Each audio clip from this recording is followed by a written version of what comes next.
Hey everybody, welcome to It's Real with Jordan and Demi. Welcome, happy Friday.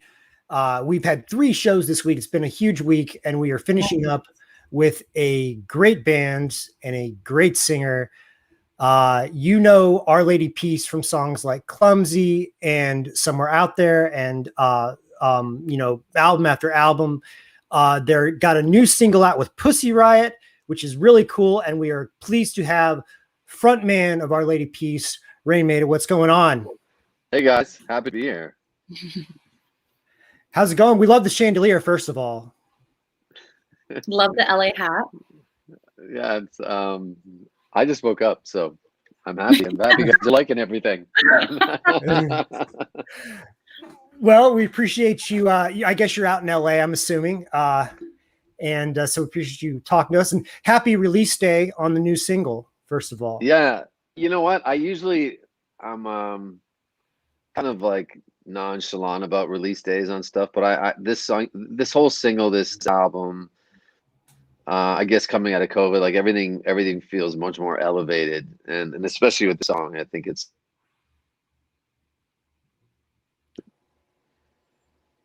All right. Well, first we want to ask, how did you end up connecting with Pussy Riot in the first place?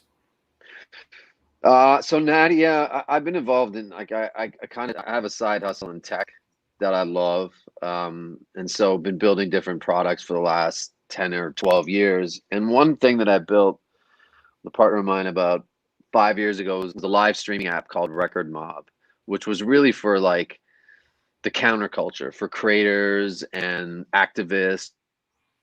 At a rally, if someone's getting beat up, it's kind of funny where culture's gone in terms of, with George Floyd and the fact that that video was so prominent in this case, and Black Lives Matter. And so the app was really to help things like that.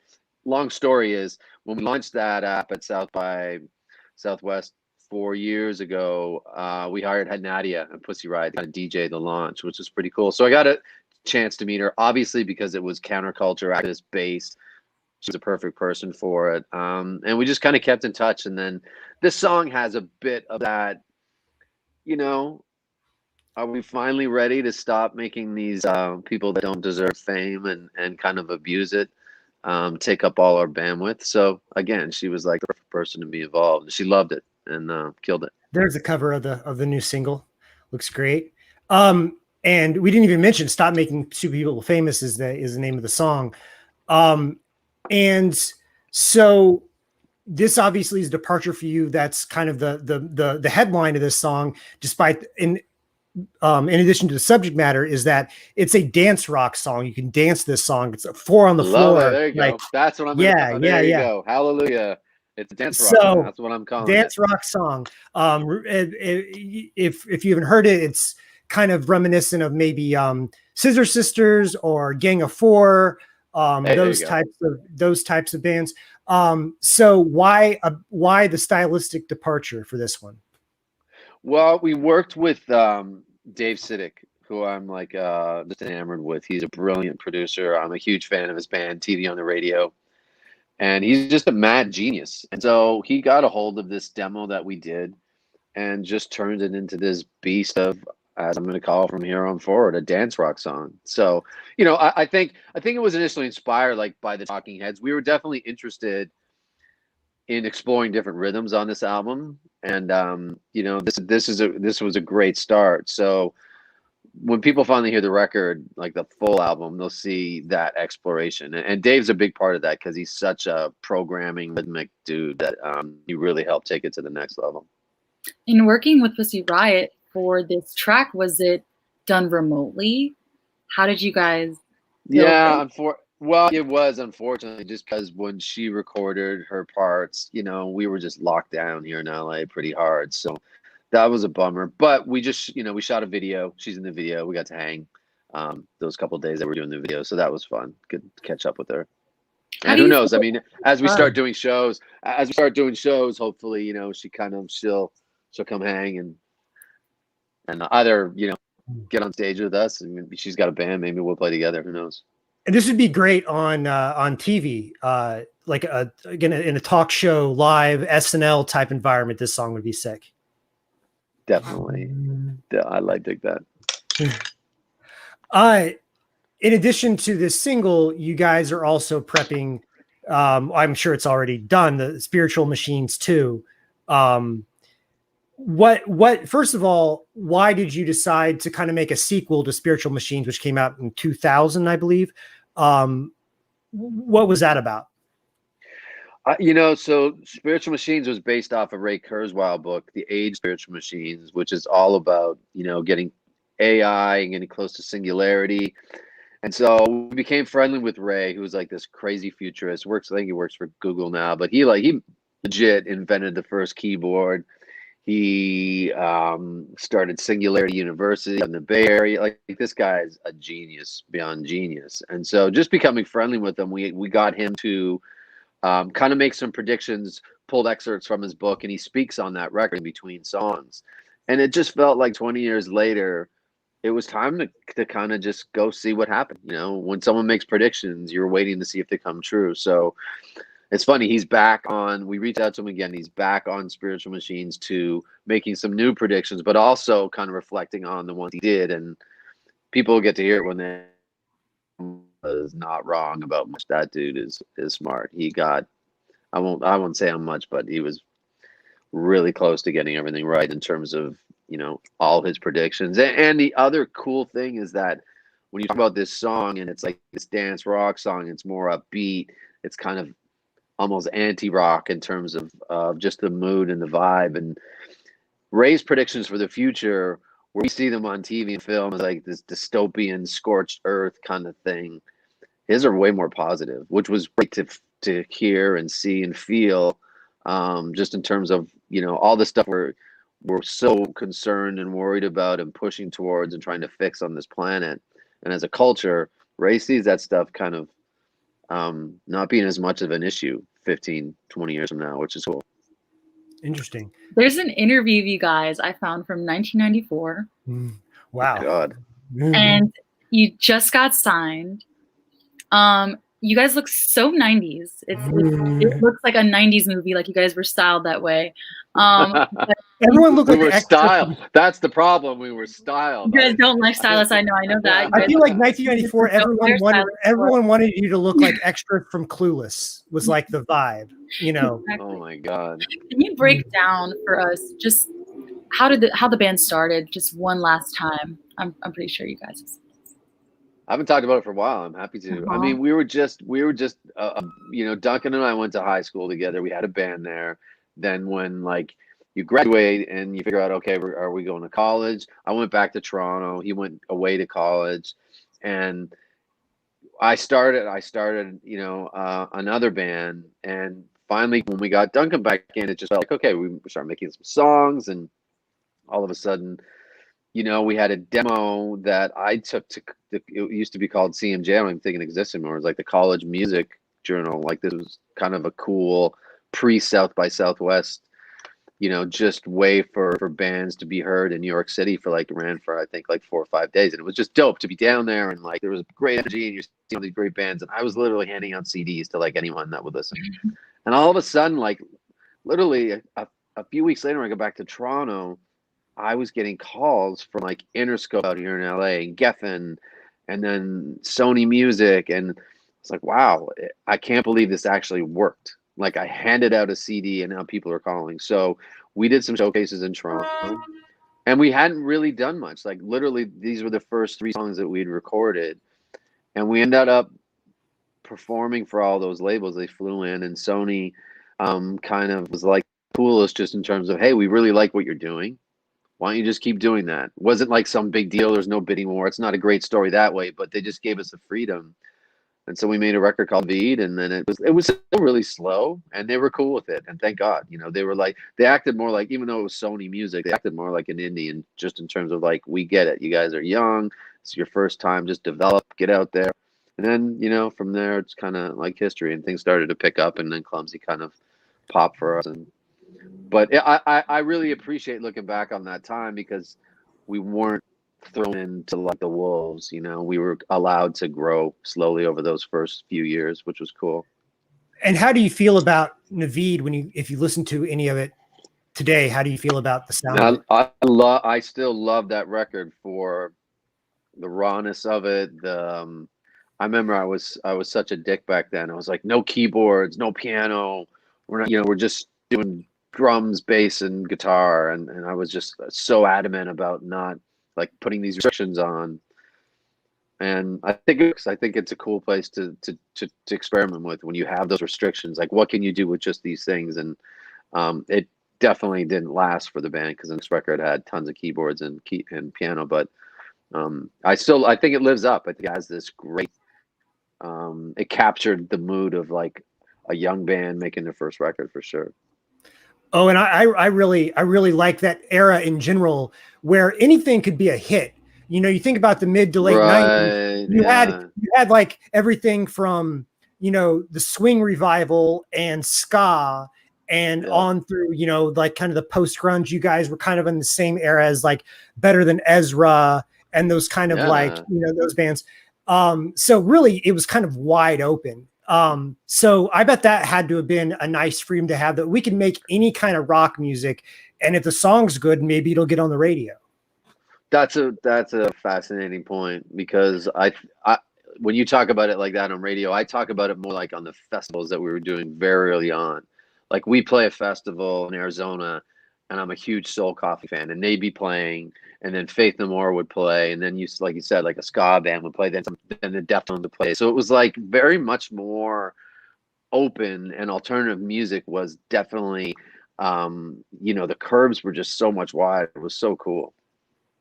Yeah, totally. Now, Raine, you mentioned about your thing in tech, your interest in tech. You have an NFT venture that you're doing. Mm-hmm. Can you tell us a little bit about that? Yeah. So, I'm a big proponent of independent creators. And so everything I've kind of built in tech over the years has always been trying to support the independent creator. And then I joined this company out of Seattle last year. It was basically an IP blockchain company. So they were using Ethereum and the blockchain to protect IP and patents. Two really smart founders, and so they wanted to get in music. So I joined the team and helped build an app called Sing with a question mark, or sorry, an exclamation mark as the I. It's on the iOS store. It's on the Apple. You can download it. Anything if you were to take this audio file from the podcast or the video file, upload it into the Sing wallet, it gets protected on the blockchain. And that's kind of like our, key value prop right there, that we protect your shit, basically, is what we say. The thing is that technology in the background and using blockchain and Ethereum, what we create is an NFT. So if you upload this podcast into the Sing wallet, you're actually creating an NFT. Now, we'd never use that language, because until Beeple and Blau and Sivayoki, selling songs or spinning heads for millions of dollars, no one knew what an NFT was. Now we're slowly, using that word again. I think actually we like more collectibles. I'm not even big on the word NFT, but what's happening is it's like this really sick. NFT is the buzz term, though. That's like the buzz, acronym that everyone recognizes. It absolutely is non-fungible token. It makes a lot of sense. It's technically correct. It's just boring and technical and not cool. So it'll go away. Promise. But yeah, look back at this podcast a year and people won't use that word anymore, hopefully. But anyway, the idea that me as a creator, you guys as you can get direct to your fans and put a royalty on it and have it protected and on the blockchain. And if it gets resold, you participate in that resale. It's just this new economy that is literally at its infancy, but it's a game changer for sure. It gives creators superpowers. It removes all the gatekeepers. I don't want to sound like a business dude, but it's going to change the way. You sold me. I'm like, the reason I asked, Raine, I'm a photographer. I'm a music photographer. That's how I started this podcast. Man. Like, let's talk. Yeah. And I make video loops and video art and stuff like that. So yeah, totally. I'm totally into it. I'm interviewing you for this, but I'm also interested in the whole process. So yeah. So right now, so there's two components of Sing right now. If you upload some of your photographs, like after this interview, you can actually, they get protected on the blockchain and you can just scroll through them. And it's a great way to store your shit as well. But if you want to, so we're partners with Rarible. So if you want to list them on Rarible, you can go do that right away. It's really easy. It's a one-click button. You see the Rarible logo on our app, and you can go list it and make money.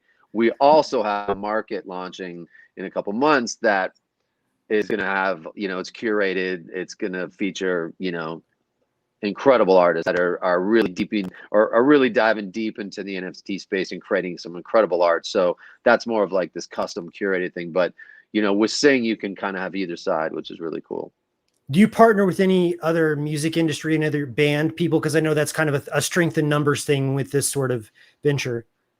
Yeah, I mean, all the people that are involved in market definitely are, because of them are our partners. You know, they're using Sing as their exclusive place to sell their NFT. So they're absolutely partners of ours. And even on the Rarible side, like we have our top, like Rarible is open market, right? So it's kind of like being on eBay. So it can be a little daunting for a user or a fan that goes on there. It's like there's too much to look at. Kind of like I can't even open Netflix anymore. I don't know what to watch.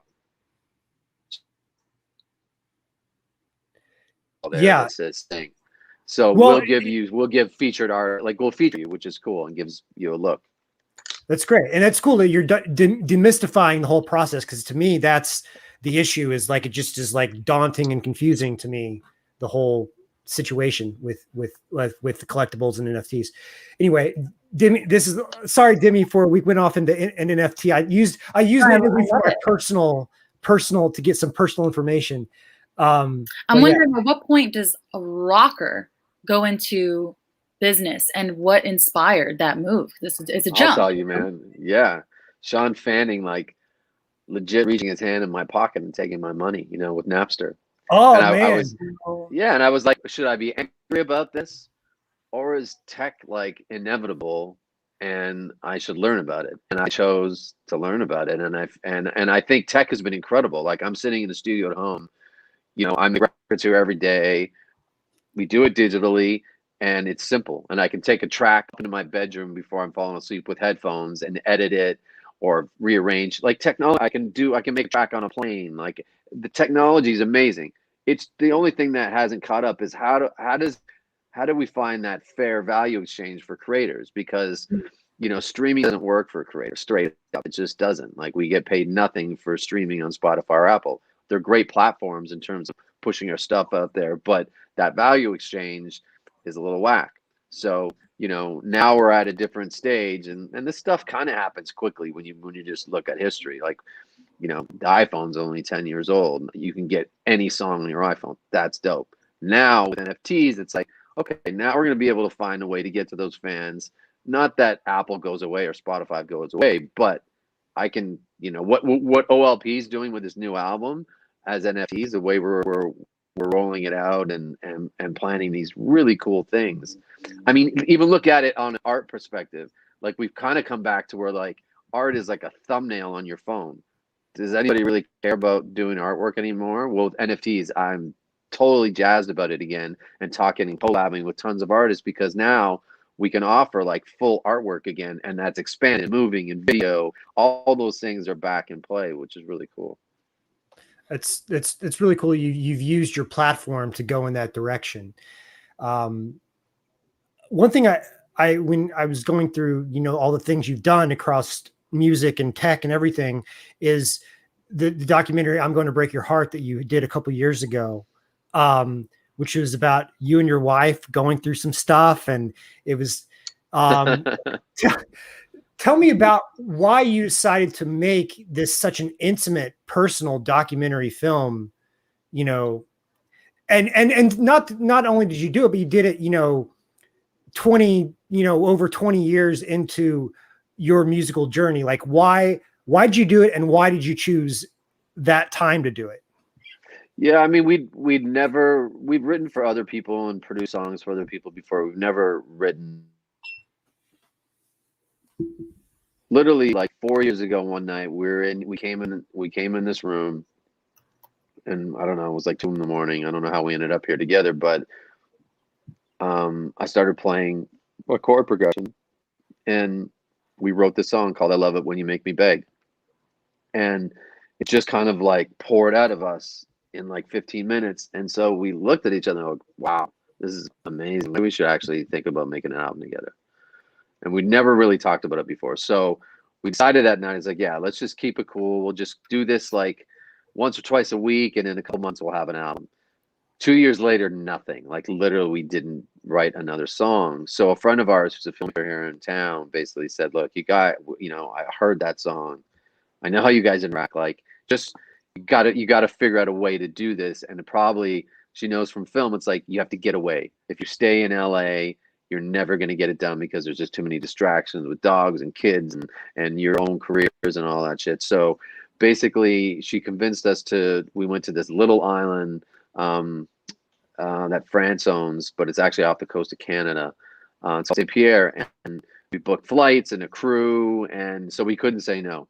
And then when we went out there, we knew that it was going to be tough because we're like 4 flights away from our kids, 6,000 miles away, pressure of making an album. And so we do a little like marriage coaching. So we saw our guy first and just figured, you know what, let's just record it all.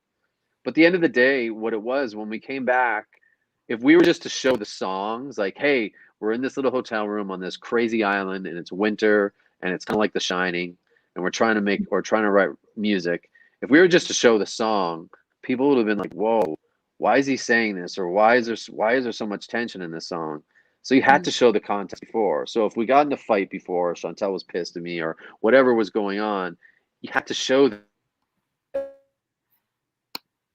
Would have really felt like totally inauthentic to not show that stuff. So we did. And there's nothing crazy. I know people get kind of shocked by it and say, wow, it's so revealing. But if you all take a look at our, your own personal lives, I don't think it's a chair didn't go through a window. I don't even think it wasn't Who's Afraid of Virginia Woolf or anything. Yeah, I get it. Like if you're a fly on the wall watching us argue, it's like, oh my God, this is uncomfortable. But that's life. So what? What was it like, 2 artists coming together and building a life? Yeah, we were just talking. Yeah, we were just talking. Our producer Hope was just talking before the show, where her mother gave her advice: never marry an artist. So you guys both just did that. So how did that? I second that advice. No, I mean, it's. I honestly think I think it's tough if you're not an artist yourself and like keep the creator side, like that part of your brain. If you don't really truly understand that, it's probably, I would imagine, man, it's tough to live with one.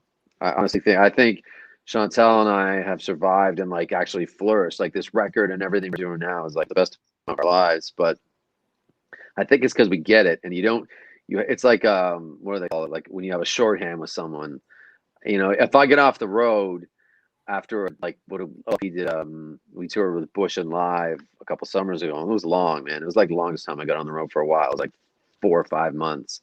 But when I come home, Chantel, she gets it. She's not like, so what happened? Tell me everything. It's like, you know what it's like. I don't have to give you the minutia. We can get right to like just the good parts, and there's no insecurities and all that kind of stuff. Yeah, so you just kind of know what it's like, and you know what it's like inside. Even a creator and look, we're both singers. Like when I'm on the road after a show, I gotta chill. Like I'm not staying up partying. I'm not talking a lot, especially on a tour that has a lot of shows on the road because I'm trying to protect my voice. She gets it, so she's not calling me at like 1 a.m. saying, "Where are you? What's going on?" Like there's just this real synergy and understanding that happens, and it happens both ways. So I think that's easier.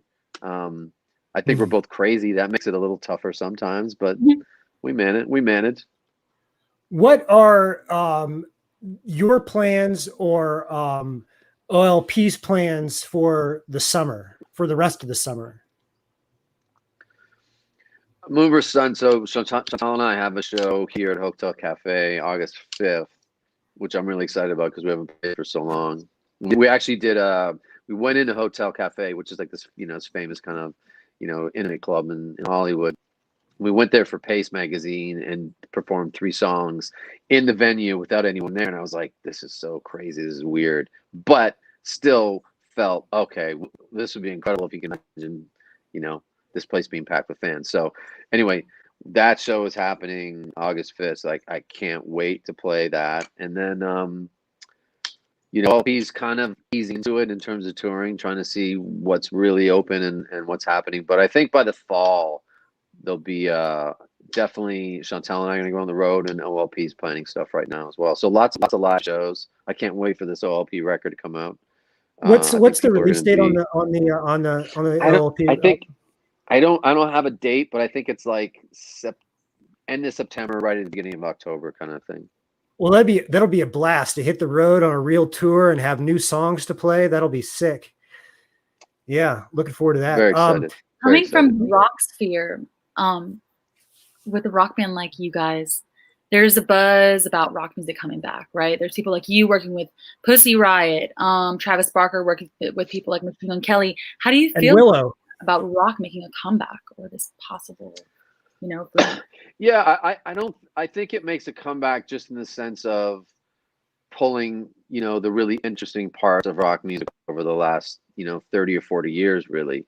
I don't think it comes back in the same way because it's just derivative, and even if you have young bands copying Nirvana, I don't know if that works, but I think there's a spirit in rock music that has been lost for a while. So that spirit is what we need to champion, man. And I hope that's right. I hope that comes back.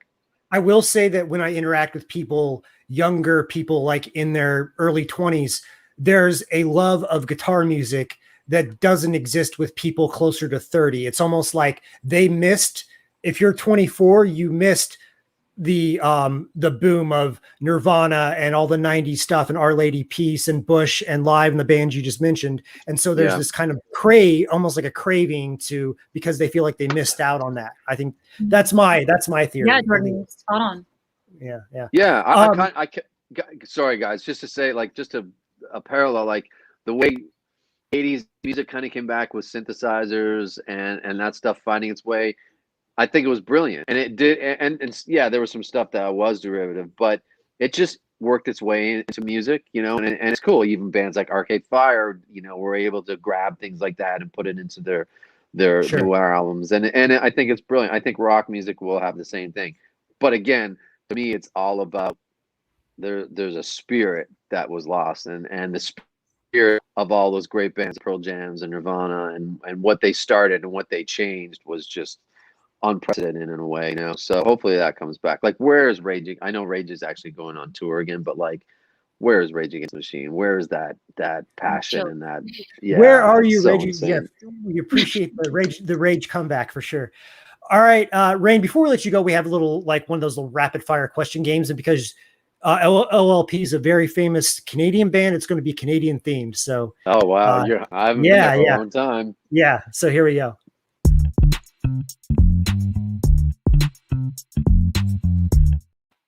Okay, so Canadian version of What's Your Deal? So first question, what's your favorite Neil Young song? Oh, A Man Needs a Maid. Good one. Good one. Old Man is my favorite. I know it's a single, but yeah. I almost said that, but you want to go deep track. I appreciate I'm an artist. I gotta be hipper than that, right? I appreciate it. Okay, and second question, what's your favorite Canadian venue? You know what? So there's a venue that just reopened in Toronto after like 10 years. It's called the El Macombo. And it's right downtown Toronto. It's kind of where, like, before the Stones went on tour or U2, for some reason, I guess there was just this thing, around the planet where people knew you could go rehearse at the Elmo and then do a show or a couple shows before you went out on a big tour. So yeah, it's amazing. Like, all these the Police, all these bands would play there before they went, or rehearse there and then play before they went on a tour. And it's just opened up, and it's pretty crazy. I almost threw a U in favorite, but I thought that would be a little too spot on. Okay, so how do you feel about Bare Naked Ladies? How do I feel about them? Yeah, like what when you think of Bare Naked Ladies, what comes to mind? I just think about that song One Week, and it was it was probably the catchiest song of the year. Of course I know those guys are all good guys. Yeah, that for some reason. And look, I do know how they started. They started in this really, really an interesting way. We had this TV station in Toronto, and they had a booth, like video booth, where you could go in and put like $1 and speak your mind for 2 minutes, called Speaker's Corner. But the Bare Naked Ladies were brilliant. They went in there and they put their $2 in, and they played this great song, $1. And so that's probably the most interesting success story in the music business, I would think. That's how they I got love my $100 found million. and I signed. actually like Brian Wilson and some of those earlier like Gordon era Bare Naked Yep. Ladies songs. Sure. What is the status of Somersault Festival? Back, baby. It's back. I mean, not this summer, obviously, but you know, when we started that thing with the Pumpkins and Deftones and Perfect Circle, all those bands, it was amazing. Had a kind of lapse, but we relaunched it last year with some friends of ours, and Bush and Live played a bunch of those shows as well. So we're literally talking right now about the bands that'll be on it, but I love it. Good to hear. Good to hear. What is the best city outside of Toronto for music in Canada? Probably Montreal. Oh, duh. Yeah, sure. Arcade Fire. Yeah, And but tons of other not bands. just because of the music. Like there is a great music scene there. We kind of started there. OLP would drive there on the weekends and just play at wherever, like a pizza joint or a little club. But the fans in Montreal for music are just so passionate about it. It's always a pleasure to play there. Dope. And who would you rather collaborate with, Bieber or Drake? Bieber. Bieber. Bieber, Oh, man. that's a wild Yeah, card. I'm man. expecting Drake. Yeah, Bieber's that dude is so talented. I really, always thought he was, but as he grows and you see what he's been able to do musically, I there's something really cool. I watch his videos and he's like this sick drummer too. So, Shout yeah. out. Got the Bieber. Got a Biebs, man. co-sign. All right, Got the nice, Bieber nice. today. What do you say, Dummy? Bieber fever. Yeah, There Bieber you fever. go. All right. Got my And Pete, last baby. one, and last one here, Raine. If you had to get a Celine Dion tattoo, where would you put it? Do I have to? Forehead. Forehead. Yeah. I like just a little, I like just I up my like the cheek. post I like Yeah. the Post Malone style. Yeah, I would do something like that. Or I get Okay. like Your Love Must Go On, all the lyrics, just hairline all the way around. Yeah, dope. Yeah. Love Yeah. it. Love it. I might Okay, do- great. Well, yeah. thank you for playing. And Raine, thanks for talking to us. It was really cool to learn about the Pussy Riot song and your NFT activity and the new stuff that OLP has going on. So thank you so much for talking to us. My pleasure. You guys are great. I loved it. It was just all over the place, just like I live life. All right. We'll talk to you later. Thanks, guys. All right. That was Raine Maida, lead singer of Our Lady Peace. So cool. Interesting guy, Demi. Like, very cool. Yeah, totally interesting guy. All over the place in terms of his interests, and obviously there's a lot of musical variation going on with new Our Lady Peace music. So, Demi, we have our first repeat guest on next week, right? Let's go. 2 Feet will be our guest on Tuesday at 2 p.m. Eastern.